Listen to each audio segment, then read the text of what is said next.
আজকে বাংলাদেশের তিনবারের সাবেক প্রধানমন্ত্রী গণতন্ত্র, সার্বভৌমত্ব এবং বাংলাদেশের মর্যাদা রক্ষায় অতন্দ্র প্রহরী আপসীর নেত্রী বেগম খালেদা জিয়া ভোর ৬টার সময় শাহাদাত বরণ করেছেন।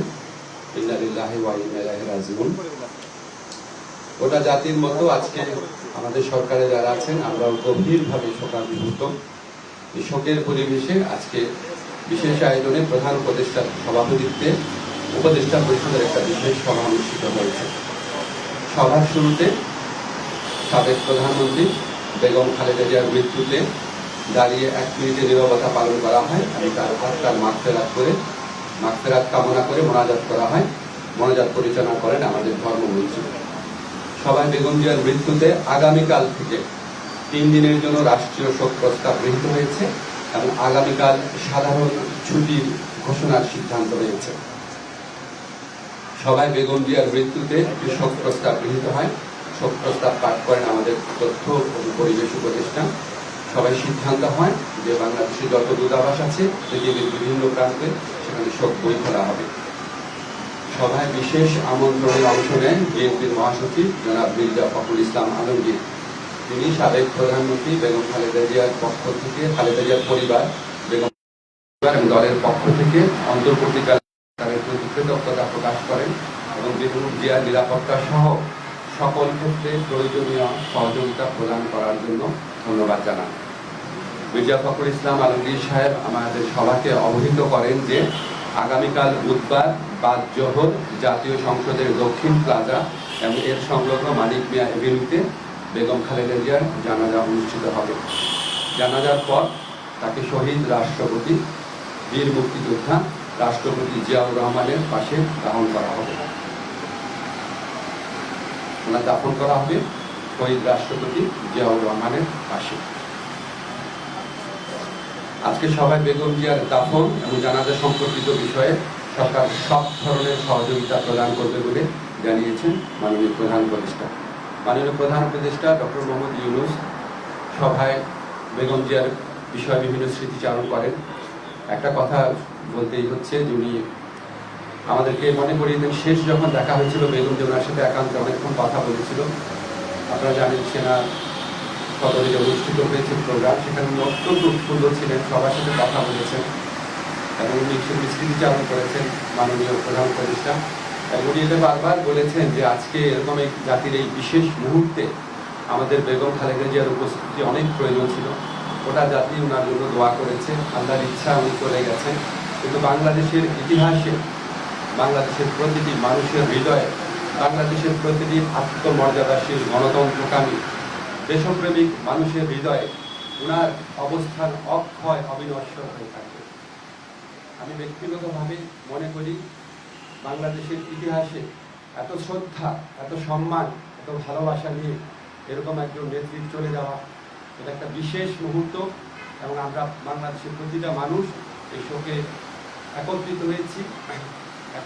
একত্রে আমরা আগামীকাল শোক দিবস পালন করবো, এরপরে যেদিন শোক দিবস পালন করবো সবাই আমরা বেগম খালেদা জিয়ার প্রতি যথার্থ সম্মান প্রদর্শনের জন্য ওনার যে জানাজা হবে এবং ওনার যে দাফন কাজ হবে সেটা আমরা অত্যন্ত শৃঙ্খলার সাথে আফগান পরিবেশে আমরা আমাদের সবার দায়িত্ববোধ থেকে সুশৃঙ্খলভাবে এই অনুষ্ঠানগুলো আমরা দাফন এবং জানাজার যে কর্মসূচি রয়েছে সেগুলো আমরা পালন করবো, এই প্রত্যাশা আমরা ব্যক্ত করছি। ধন্যবাদ। আমরা কয়টা কোশ্চেন নিব?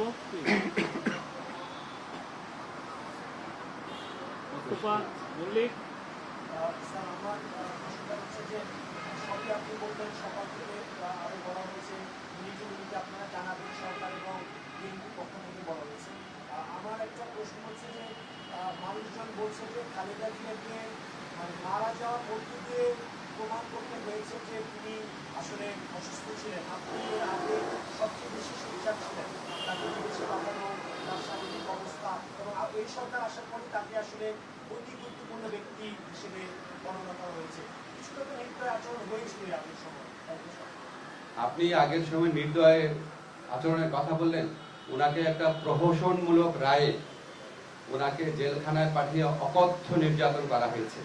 বেগম খালেদা জিয়াকে যেই মামলায় দোষী সাব্যস্ত করা হয়েছে, এটা যে প্রহসনের একটা রায় ছিল, এটা যে একটা সম্পূর্ণ সাজানো রায় ছিল, এটা আমাদের সর্বোচ্চ আদালতের আপিল এবং রিভিউয়ের মধ্যে দিয়ে প্রমাণিত হচ্ছে। সর্বোচ্চ আদালত সুপ্রিম কোর্টের আপিলের ডিভিশনের রায়ের মধ্যে বারবার বলা হয়েছে যে বেগম জিয়াকে যেই মামলায় সাজা দেওয়া হয়েছে সেটা সম্পূর্ণ রংলি, উদ্দেশ্য প্রণোদিতভাবে, জিজ্ঞাসা প্রসূতভাবে ওনাকে সাজা দেওয়া হয়েছিল। ওনাকে জেলখানায় বিভিন্ন সময় যেভাবে নির্যাতন করা হয়েছিল, ওনাকে আমরা হয়তো এত তাড়াতাড়ি হারাতাম না। আমি ব্যক্তিগতভাবে মনে করি বেগম জিয়ার এই মৃত্যুর পিছনে ফ্যাসিস্ট যে প্রধানমন্ত্রী ছিলেন শেখ হাসিনা এবং ওনার যে সরকার আছে, অবশ্যই তার দায় রয়েছে। মারুফা,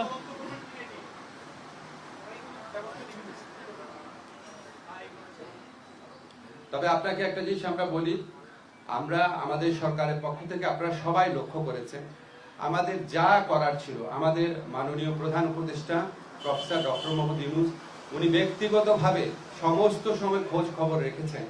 যা দরকার ছিল, ওনার যদি আবার বিদেশে পাঠানোর মতো অবস্থা থাকতো, অবশ্যই আমাদের সরকারের পক্ষ থেকে সর্বাত্মক সহযোগিতা করা হতো। উনি ব্যক্তিগতভাবে এই জিনিসগুলোর খোঁজ খবর নিয়েছেন। আমাদের দুর্ভাগ্য, আমরা হয়তো বেগম খালেদা জিয়াকে বছর খানেক বা বছর দুয়েক আগে যদি আমরা হয়তো পেতাম, হয়তো আমাদের পক্ষে কিছু একটা করা সম্ভব ছিল। আল্লাহর ইচ্ছা উনি চলে গেছে। তবে আমাদের জন্য সবচেয়ে বড় আনন্দের ব্যাপার হচ্ছে উনিও সারা দেশের মানুষের সম্মান, শ্রদ্ধা এবং ভালোবাসা নিয়ে বিদায় নিয়েছেন। এই সুমি, কোশ্চেন? Any? ঠিক আছে, আপনারা সবাই ভালো থাকবেন। এই বিষয়ে একটা মিটিং হচ্ছে এখন 12:30টার সময়, কালকে সিকিউরিটি সিচুয়েশন। আমি জাস্ট মাইকেই বলে দিচ্ছি, কালকে মাননীয় প্রধান উপদেষ্টার নির্দেশক্রমে আগামীকাল জানাজা এবং দাফন অনুষ্ঠান সার্বিকভাবে কোঅর্ডিনেশন করার জন্য 12:30টার সময় এখনই আমরা স্বরাষ্ট্র মন্ত্রণালয়ে বসছি। এছাড়াও বিভিন্নভাবে কোঅর্ডিনেট করা হচ্ছে। আমরা চাই এই আগামীকালের যে জানাজা এবং দাফন এটা যেন সুশৃঙ্খলভাবে অনুষ্ঠিত হয়। আপনারা সবাই সহযোগিতা করবেন। আপনারা গণমাধ্যম এই স্বৈরাচারী ফ্যাসিস্ট সরকারের পতনের পর যেভাবে সরকারকে বিভিন্ন কাজে সহযোগিতা করছেন, আমরা সত্যি কৃতজ্ঞ। আগামীকাল ইনশাআল্লাহ আমরা আপনাদের সহযোগিতা পাবো। ধন্যবাদ। Thank you.